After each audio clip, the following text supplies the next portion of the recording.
The flowering plants called angiosperms are the dominant form of terrestrial plant life. They have adapted to great extremes of temperature and moisture. They range geographically from the Arctic zones to the tropics. Angiosperms include many different kinds of plants, such as grasses, shrubs, vegetables, trees, and cultivated floral plants. Why do botanists classify such varied plants under the general heading angiosperms? It is because all plants in this group reproduce in a similar fashion. They all bear flowers which contain reproductive organs, and they all develop seeds within an ovary or fruit. The word angiosperm means enclosed seed. Later we shall examine the fruit and its seeds, but first let us look to the flower, whose parts have evolved over a period of millions of years from the leaves of the plant. In effect, the parts of a flower are specialized leaves. The green sepals of a petunia protect and help support the other parts of the flower. All of the sepals considered together are called the calyx. The calyx opens to reveal colorful petals known collectively as the corolla or crown. In some flowers, the petals are not fused to form a tube as in the petunia. Within the corolla are a number of male reproductive organs called stamens. A stamen is composed of a filament supporting an anther. The anther produces within itself the male gametophyte known as pollen. Here you can see pollen being rubbed from the anthers of a flower. The stamens surround the female reproductive organ called the pistil. The pistil is composed of three parts: its broad top or stigma, its supporting style, and its thickened lower portion, which is called the ovary. The ovary will ultimately develop into a fruit. Most plants contain both male and female reproductive organs within the same flower. Such a flower is called a perfect flower. If either the stamens or the pistil were missing, the flower would be called imperfect. The corn plant has imperfect flowers. One type of flower contains only stamens and is called a staminate flower. The other kind of corn flowers are the pistillate flowers. Their ovaries are contained within the husk, and only the style and stigma, which we call the silk, are shown. Both kinds of imperfect flowers grow on the same plant. Some plants, such as the willow tree, bear only staminate flowers on one tree. Each flower contains stamens but no pistil, while on another tree there are only pistillate flowers, each flower having a pistil but no stamens. Let us start the description of the reproductive process of an angiosperm with the transfer of pollen from the anther of one flower to either the stigma of the same flower or to the stigma of another flower belonging to the same species. This is called pollination. When pollen is transferred from the anther to the stigma of the same flower, the process is called self-pollination. But in the flowers of some species, the pistil is taller than the surrounding stamens and offers little opportunity for its own pollen to fall on its own stigma. In some flowers, the pistil and stamens mature at different times, and therefore self-pollination cannot occur. Such flowers can reproduce only by cross-pollination, a process by which pollen is transferred to the pistil from the stamens of another flower of the same species. Imperfect flowers, such as the willow, must also be cross-pollinated, since their male and female reproductive organs are isolated in separate flowers. Pollination is primarily dependent upon either of two factors, insects or the wind. Insects travel from flower to flower in search of nectar. The bee's body picks up pollen grains as it brushes against the anthers in a flower.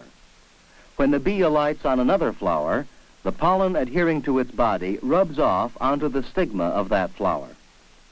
Flowers that depend primarily upon insects for cross-pollination often have colorful petals. The brilliant colors are of adaptive value to the plants since the colors help attract insects.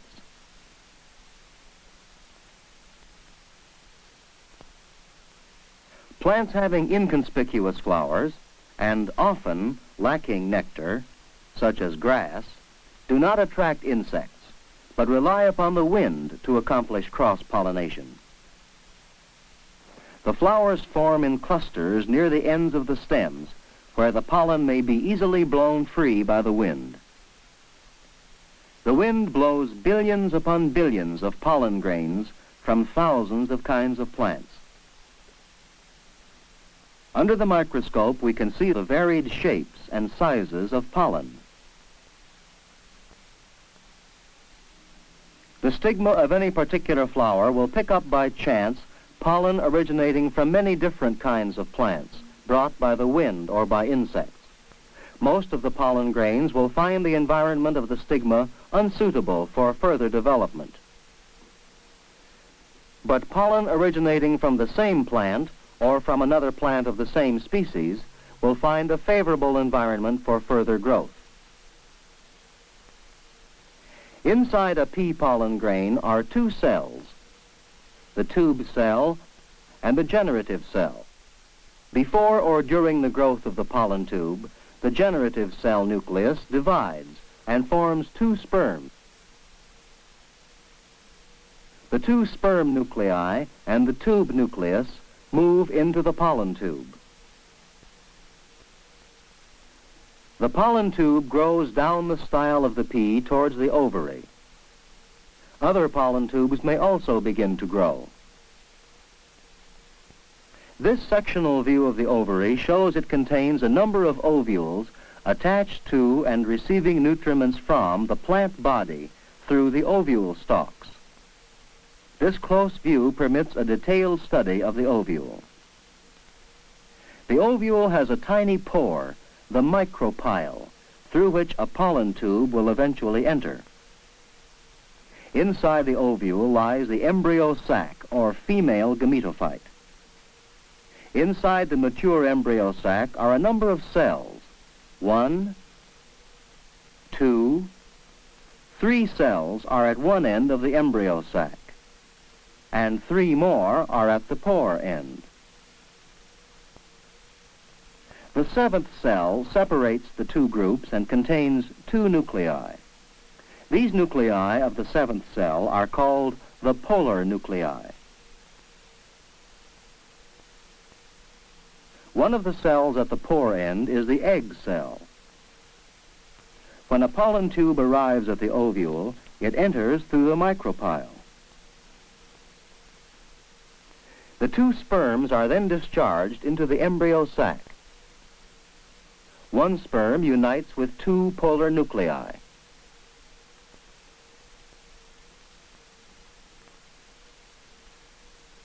This fertilization produces a combination which is called the primary endosperm nucleus.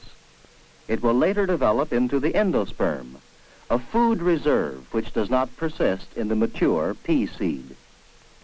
The 2nd sperm enters the egg, where it unites with the egg nucleus. This union, also called fertilization, will result in the formation of a zygote. Now the endosperm begins to develop.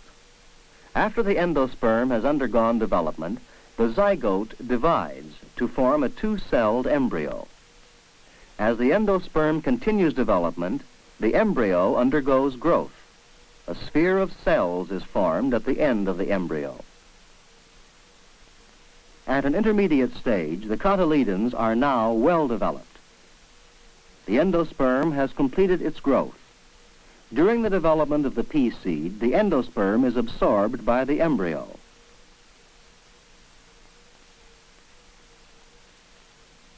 In the remaining ovules, fertilization also occurs. Here you can see progressive stages of growth of a pea pod from flower to fruit.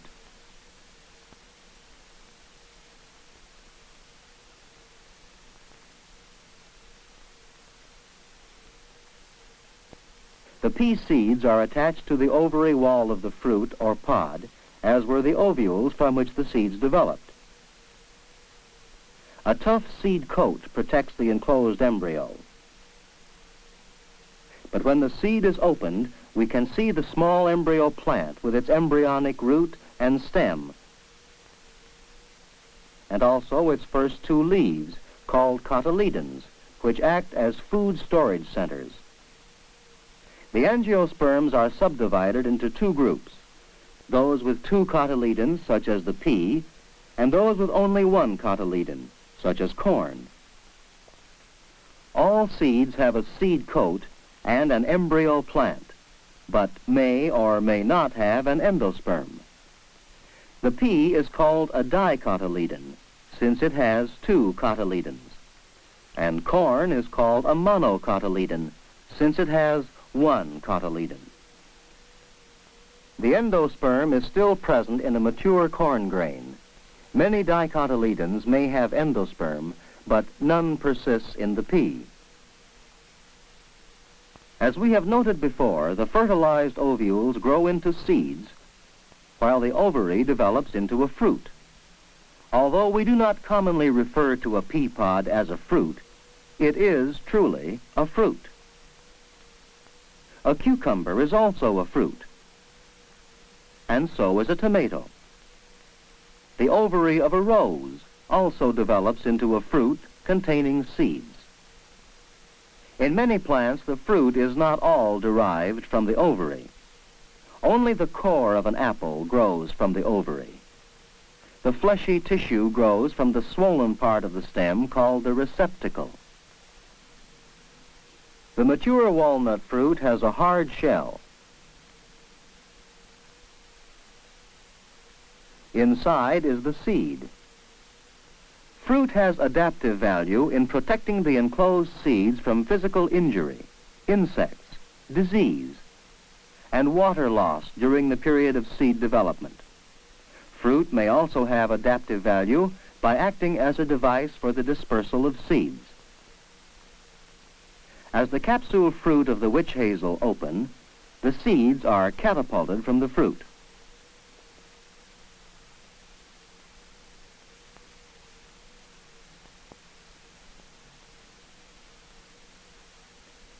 Some fruits have spines that may catch on the fur of a passing animal and thereby disperse the fruit along with its enclosed seeds. While eating fruit, a bird may swallow a seed. Later, the undigested seed will pass out of the bird's body and be dispersed far from the original plant.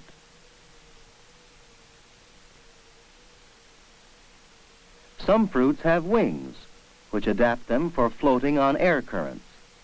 These fruits may be carried some distance by the wind.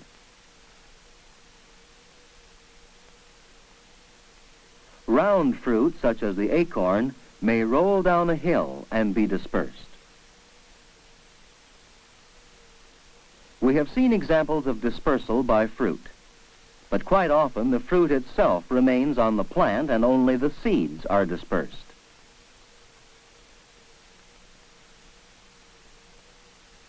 Man also may act as an agent for seed dispersal. In nature, after a seed is dispersed, it may be incapable of further development for a certain period of time. This dormant period is of adaptive value in allowing the embryo plant to survive the effects of cold and desiccation or drying. The young plant, protected by its tough seed coat, will live through the winter months. Then, when conditions become favorable, the seed will begin to grow or germinate.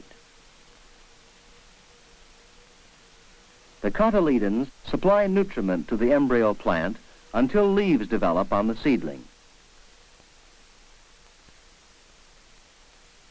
Then the seedling begins to produce its own food by using light energy in the process called photosynthesis.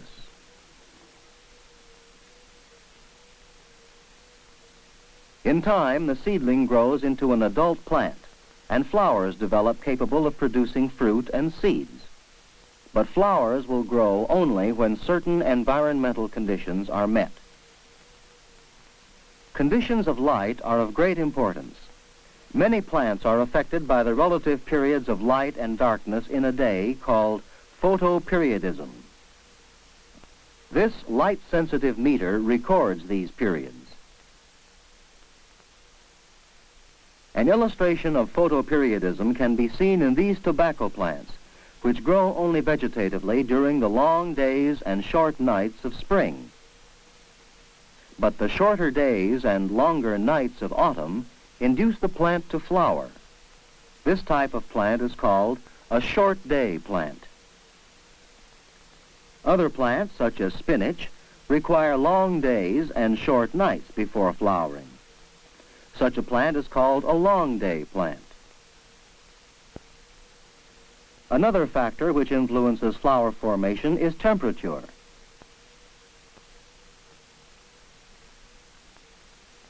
An illustration of the temperature factor can be seen in winter wheat, which requires a period of chilling before flowers can be produced.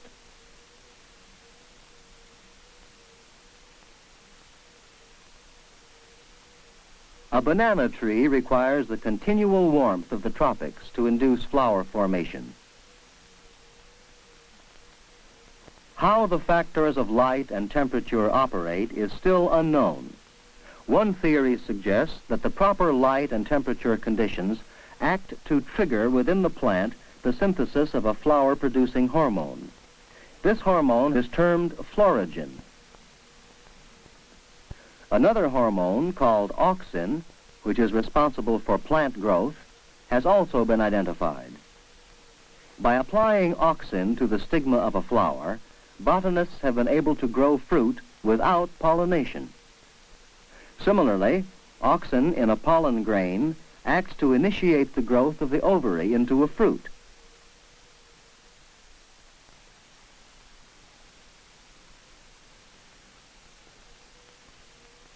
Botanists can alter, through controlled pollination, the inheritance of future plant generations and develop certain desirable characteristics. Here, pollination is being carried out by hand. The plants are then protected from further pollination.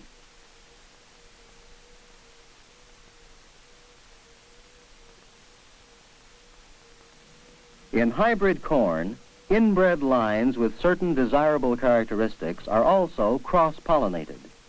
The pollen is collected in a paper bag.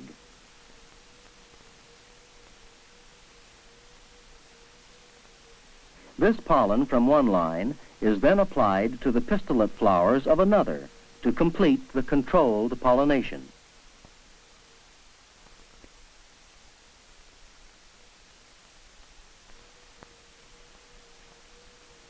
The grains from these 6 hybrid ears will be better in disease resistance and higher in yield than these other 6 of the original parent varieties.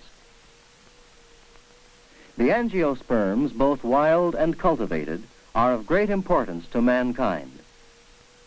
We use them in our furniture, our textiles, our table fruits and vegetables, our decorative plants, our medicines, and in many other products. Most important of all, civilization itself depends upon grasses such as corn, barley, oats, rice, and wheat to feed the peoples of the earth.